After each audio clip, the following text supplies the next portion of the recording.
नमस्कार, मैं हूं संजीव कुमार और आप देख रहे हैं बिफोर प्रिंट डॉट इन। आज पूरे भारत या पूरे विश्व में कहें कि जिस तरह से कोरोना को लेकर के जो महामारी है, संक्रमण रोग है, इसको लेकर के पूरे देश जो है बहुत ही परेशान है। और क्या कहें कि जैसे लोग एक दूसरे से संपर्क में भी आने से बचते हुए दिख रहे हैं। तो इसको लेकर के भारत सरकार या पूरा विश्व क्या तैयारी कर रहा है, इसको लेकर के हम जानेंगे डॉक्टर राकेश शर्मा सर से। और ये बताएंगे कि वैक्सीन क्या होता है और ये वैक्सीन का जो प्रयोग है कैसे हो, और भारत में कौन कौन कंपनियां हैं जो इस वैक्सीन को जो तैयार कर रहे हैं, और किस तरह से किस किस मरीजों को कैसे दिया जाएगा। क्योंकि वैक्सीन मतलब जितने भी वैक्सीन जो तैयार हो रहे हैं वो वैक्सीन सभी मरीजों को एक साथ नहीं दिया सकता है।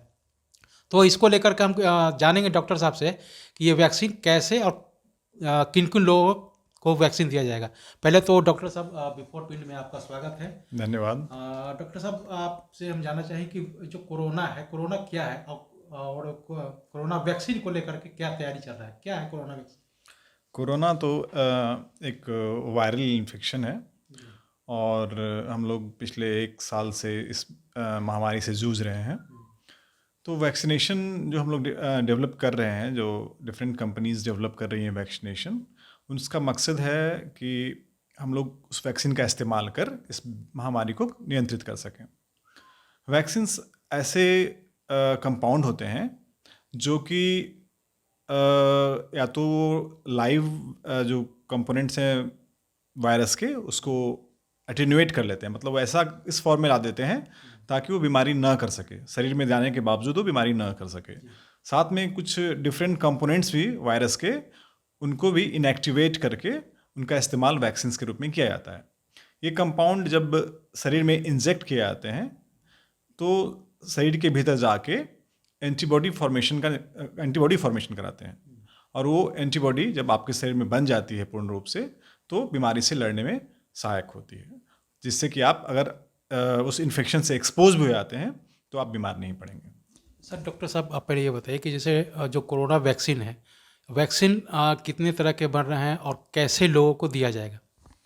ये पूरे विश्व भर में कई तरह के वैक्सीन्स बन रहे हैं। डिफरेंट जो कंपनियां हैं वो अलग अलग तरीके का वैक्सीन का ईजाद कर रही हैं। जैसे जो फाइज़र कंपनी है और एक मोडर्ना यूएस बेस्ड कंपनी है, ये दोनों mRNA वैक्सीन के साथ आ रही हैं। कई सारी कंपनी कुछ इनएक्टिवेटेड जो वायरस के कुछ कंपोनेंट्स होते हैं उनको इनएक्टिवेट करके, और कुछ जो है ऐसे कंपोनेंट्स का इस्तेमाल कर रही हैं जो आपके शरीर में जाके इम्यूनिटी प्रदान करेंगी, पर वो रिप्लिकेट नहीं कर पाएंगे। That is replication deficient forms of some virus. तो इसका इस्तेमाल डिफरेंट कंपनियां डिफरेंट फॉर्म में कर रही हैं। हमारे यहाँ जो वैक्सीन्स कुछ कंपनियों ने आवेदन दिया है वैक्सीनेशन अप्रूवल के लिए, इमरजेंसी यूज़ के लिए, तो उसमें एक फाइज़र है, दूसरा भारत बायोटेक है और तीसरा सीरम इंस्टीट्यूट ऑफ इंडिया है। तो जो फाइज़र वैक्सीन है वो mRNA वैक्सीन है, और अदर जो वैक्सीन है वो इनएक्टिवेटेड फॉर्म ऑफ वायरस और उसके डिफरेंट कंपोनेंट का इस्तेमाल करके डेवलप की जा रही हैं। जी। तो जैसे ये वैक्सीन जो 3 कंपनियां हैं, ये जो वैक्सीन तैयार हो रहा है, तो देखिए हर इंसान में कुछ न कुछ कमियां होती हैं, कई बीमारियां होते हैं, ठीक है। तो वैक्सीन किस तरह से इन लोगों को दिया जाएगा? चूँकि ये भारत सरकार के जो प्रधानमंत्री नरेंद्र मोदी ने एक सर्वदलीय बैठक की थी और सारे जितने भी पार्टी के लोग हैं उन लोगों से मशवरा किया था, और बोले थे कि कुछ हफ्तों में वो वैक्सीन मतलब आ जाएगा। केवल जो वैज्ञानिक जो डॉक्टर लगे हुए हैं उनके द्वारा केवल हरी झंडी दिखाई जाएगी, उसके बाद आ जाएगा। तो लोगों को जैसे वैक्सीन किस तरह से दिया जाएगा? जैसे लोगों का बीमारी बहुत तरह के हैं, कोई कैंसर है, कोई बीपी के पेशेंट है, तो उनको कैसे दिया जा सकता है? सही, बहुत इम्पोर्टेंट प्रश्न है ये। जैसे कि अभी डिफरेंट वैक्सीन्स का ऑलमोस्ट फेज़ 3 ट्रायल चल रहा है, ठीक है, जो कि अब कुछ दिनों में समाप्त हो जाएगा, और उन लोगों ने इमरजेंसी यूज़ अथोराइजेशन के लिए अप्लाई किया हुआ है। तो सेंट्रल ड्रग स्टैंडर्ड ऑर्गेनाइजेशन एक संस्था है भारत में जो कि वैक्सीन्स का अप्रूवल देंगी फॉर कमर्शियल यूज़, ठीक है। तो अब डिफरेंट वैक्सीन्स का डिफरेंट, एक्चुअली ये सारे वैक्सीन्स, ज़्यादातर वैक्सीन्स 18 साल से कम एज में स्टडी नहीं किए गए हैं। अतः इनका इस्तेमाल बच्चों में शुरुआती फेज़ में इसका इस्तेमाल नहीं किया जा सकेगा, क्योंकि इनका स्टडी नहीं हुआ है, ठीक है, ट्रायल नहीं हुआ है। अदर डिजीज़ में बहुत सारे डिजीज़ हैं जिसमें कि हम लाइव वैक्सीन्स नहीं दे सकते हैं। जैसे कि अगर एडवांस फॉर्म में अगर HIV है, कोई इम्यूनोसप्रेसिव ड्रग्स ले रहा है, कोई लंबे समय तक स्टेरॉयड ले रहा है, या किसी को कैंसर है, तो ऐसे लोगों में हम लाइव वैक्सीन्स नहीं दे सकते हैं। तो ऐसे पर्टिकुलर केसेस में हम लोग इनएक्टिवेटेड फॉर्म ऑफ वैक्सीन्स जो कि अदर कंपनियां बना रही हैं उसका इस्तेमाल कर सकते हैं। अभी अभी जो इंग्लैंड में जिस फाइजर कंपनी के वैक्सीन्स का इस्तेमाल हो रहा था, तो वहाँ पे 2-3 केसेस में कुछ एलर्जीज़ की समस्या आई। तो उस कंपनी ने ऐसे लोगों को वैक्सीन लेने से बचने को बोला है जो एलर्जी के शिकार हैं, खासकर जिनको एग एलर्जी है। तो इस तरह की छोटी मोटी परेशानियाँ, चूँकि ये वैक्सीन नया नया डेवलप हुआ है और काफ़ी अर्जेंटली इमरजेंसी बेसिस पे इसका इस्तेमाल करना है हम लोगों को, तो कुछ कुछ परेशानियाँ इसके इस्तेमाल के साथ हम लोगों के सामने आएंगी। जब फिर उनका नोटिस किया जाएगा, उनका नोटिफिकेशन होगा, तो फिर उसके हिसाब से एक डाटा बना के फिर फर्दर रिकमेंडेशन उसका मार्केट में आ सकता है। तो जैसे वैक्सीन जैसे है, अब इंडिया का आप पॉपुलेशन देख रहे हैं कितना है, एक साथ तो लोगों को नहीं दिया सकता है। तो कुछ वैज्ञानिक या कुछ लोगों का कहना है कि वैक्सीन जो है अगर 50 से 60% अगर लोगों को पड़ जाता है तो मुझे लगता है कि कोरोना पे कमांड किया जा सकता है। इसके बारे में क्या कहेंगे?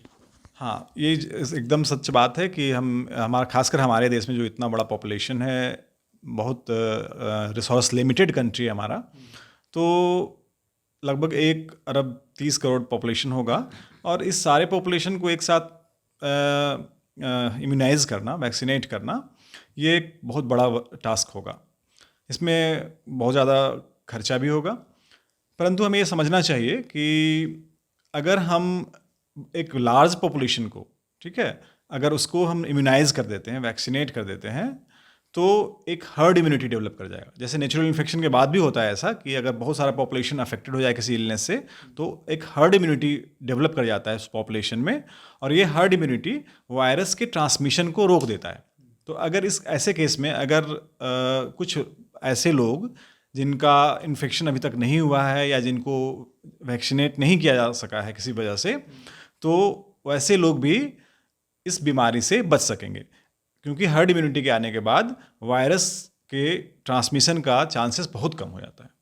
अतः हमें एक सिग्निफिकेंट पॉपुलेशन, 60-70% पॉपुलेशन को अगर हम वैक्सीनेट कर लेते हैं, तो बहुत लोगों को तो अब तक इन्फेक्शन भी हो चुका है और एंटीबॉडी डेवलप कर चुका है बहुत लोगों में, तो ऐसे कंडीशन में हम 60-70% लोगों को वैक्सीनेट करके एक हर्ड इम्यूनिटी क्रिएट कर सकते हैं और इस वायरस के ट्रांसमिशन को रोककर महामारी को कंट्रोल कर सकते हैं। जैसे वैक्सीन तो जैसे ही आता है तो सबसे पहले किन किन लोगों को दिया जाए? जैसे करें कि कोरोना वॉरियर्स है या जैसे आप लोग डॉक्टर्स हैं, तो सबसे पहले ये थे, तो सबसे पहले किन लोगों को दिया जाएगा ये वैक्सीन? देखिए, अब जैसा कि प्रधानमंत्री श्री नरेंद्र मोदी ने भी कहा है और जैसा सभी विशेषज्ञ चर्चा कर रहे हैं कि ये वैक्सीन सबसे पहले कोरोना वॉरियर्स को दिया जाएगा, और खासकर जो फ्रंट लाइन वर्कर्स हैं, जैसे डॉक्टर्स तो हैं ही, डॉक्टर्स और पैरामेडिक्स जो कि दिन रात काम कर रहे हैं इसको नियंत्रित करने के लिए, कोरोना पैंडेमिक को। साथ ही इनको ही सबसे ज़्यादा कोरोना वायरस से प्रभावित लोगों से डील करना पड़ रहा है, बहुत नज़दीक जाके ये लोग उनका इलाज कर रहे हैं। तो आप अपने वर्क फोर्स को बचाने के लिए, सेव करने के लिए सबसे पहले आपको डॉक्टर्स और पैरामेडिक्स को देना ही होगा। परंतु इसके अलावा जो एडमिनिस्ट्रेटिव के लोग हैं, खासकर पुलिसिंग में जो लोग लगे हुए हैं, उनका भी रोल काफ़ी अहम रहा है इस कोरोना पेंडेमिक के दौरान। तो डॉक्टर्स एंड पैरामेडिक्स के अलावा पुलिस मेन, साथ साथ समाज में जो भी एक्टिवली, जैसे पत्रकार बंधु भी समाज में कई जगह जा के केसेस को कवर कर रहे हैं, न्यूज़ को कवर कर रहे हैं, तो ऐसे लोग जो फ्रंट लाइन पे काम कर रहे हैं इस पेंडेमिक के मद्देनज़र, उनका सबसे पहले इम्यूनाइजेशन होना चाहिए।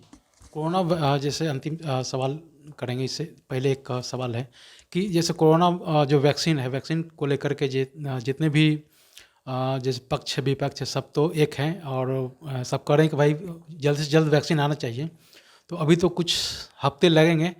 बिहार सरकार के जो स्वास्थ्य मंत्री है, जो कल हम लोगों ने बातचीत किया, ये लोग जो है पूरी तरह से तैयारी कर लिए हैं कि किस तरह से, और बिहार में जो सरकारी अस्पताल हैं 73 हैं, वहाँ पे दिया जाएगा। फिर इसके अलावा 233 जो प्राइवेट हॉस्पिटल्स हैं वहाँ पे तैयार किया जा रहा है, वहाँ से सबको वैक्सीन किया जाएगा। तो एक साथ लोगों को जो वैक्सीन दिया जाएगा तो कैसे दिया जाएगा? जैसे अब इतना जगह तो व्यवस्था किया गया है, तो क्या उन लोगों को जैसे बुलाया जाएगा या कैसे मतलब इन लोगों को दिया जाएगा? बहुत महत्वपूर्ण प्रश्न है ये। और लेकिन हमें ये समझना चाहिए कि भारत जो है ऑलरेडी सबसे बड़ा नेटवर्क है यहाँ कोल्ड चेन का, क्योंकि हमारे यहाँ लार्जेस्ट डेमोक्रेसी होने के कारण हमारे यहाँ यूनिवर्सल इम्यूनाइजेशन प्रोग्राम बहुत सालों से चल रहा है। और ये यूनिवर्सल इम्यूनाइजेशन प्रोग्राम में सर्वाधिक बच्चों का अगर किसी एक देश में टीकाकरण होता है तो सबसे ज़्यादा भारत में ही होता है। तो हम लोगों के पास ऑलरेडी एक कोल्ड चेन नेटवर्क है, ठीक है। कुछ खास वैक्सीन के यूज़ के लिए, जैसे कि फाइजर के वैक्सीन अगर हम लोग इस्तेमाल करना चाहेंगे तो उसके लिए कुछ स्पेशल इक्विपमेंट्स की आवश्यकता होगी। तो भारत सरकार पहले से ही इसका इंतजाम में लग चुकी है। अब कुछ खास तरह के संयंत्र या इंस्ट्रूमेंट्स जो जिनका इस्तेमाल होना है इस वैक्सीनेशन के स्टोरेज के लिए, उनका अब भारत सरकार ने विभिन्न राज्यों को उसको भेजना शुरू कर दिया है। चूँकि हमारे पास ऑलरेडी कोल्ड चेन का नेटवर्क है तो हमें ज़्यादा परेशानी नहीं होगी। हम प्रॉपरली हम लोगों को वैक्सीन का जो पूल मिलेगा तो उसको हमारे ऑलरेडी जो हम लोग कोल्ड चेन नेटवर्क यूज़ कर रहे हैं उसके द्वारा ही हम उसको डिसबर्स कर सकते हैं डिफरेंट पॉपुलेशंस को के पास उस वैक्सीन को ले जाके उसका इस्तेमाल कर सकते हैं। तो आपसे एक अंतिम सवाल है कि आप संदेश के रूप में क्या कहना चाहेंगे, जो कोरोना वॉरियर्स है या जो कोरोना से पीड़ित हैं या आम लोगों को, क्या मतलब जो इससे सावधान रहने के लिए क्या संदेश देंगे? मेरा संदेश यही होगा कि मैं कहूँगा कि लोग तो बहुत दिनों से कोरोना वायरस को झेल ही रहे हैं, तो अब तो पैनिक होने का सवाल ही नहीं है। साथ ही लेकिन अपना प्रिकॉशन ना छोड़ें। बहुत लोग अब ये समझ रहे हैं कि कोरोना वायरस अब नहीं है तो अब रिलैक्स हो गए हैं, लोग मास्क का इस्तेमाल नहीं कर रहे हैं, सोशल डिस्टेंसिंग भूल रहे हैं।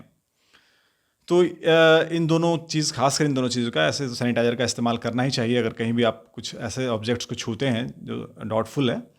लेकिन मास्क का इस्तेमाल और सोशल डिस्टेंसिंग ये दो सबसे महत्वपूर्ण स्टेप्स हैं। तो इसका इस्तेमाल हम लोगों को करते रहना चाहिए जब तक कि बीमारी पूरी तरह से नियंत्रित ना हो जाए। हमारे पास वैक्सीन्स आने वाला है, ये बहुत अच्छी बड़ी न्यूज़ है हम लोगों के लिए। वैक्सीन सब हो सकता है कि अगले 1-2 महीने में वैक्सीनेशन प्रोग्राम शुरू भी हो जाए। तो वैक्सीनेशन के पूरा होने तक और जब तक कि बीमारी पूर्णतः नियंत्रित ना हो जाए, मेरा सबसे अनुरोध रहेगा कि आप मास्क और सोशल डिस्टेंसिंग को पूरी तरह से ध्यान में रखें। तो वो सोशल डिस्टेंस बना रखना है। जैसे प्रधानमंत्री ने भी कहा था कि 2 गज दूरी, मास्क है ज़रूरी। तो हम लोगों को जो है दूरी बना के रखना है और मास्क भी पहनना है। तो डॉक्टर साहब, आपने बिफोर प्रिंट को टाइम दिया, इसके लिए बहुत बहुत धन्यवाद। धन्यवाद, आपका भी बहुत बहुत धन्यवाद जी। अगर आपको हमारा वीडियो पसंद आया हो तो इसे लाइक करें, सब्सक्राइब करें और साथ ही बेल आइकन दबाना ना भूलें।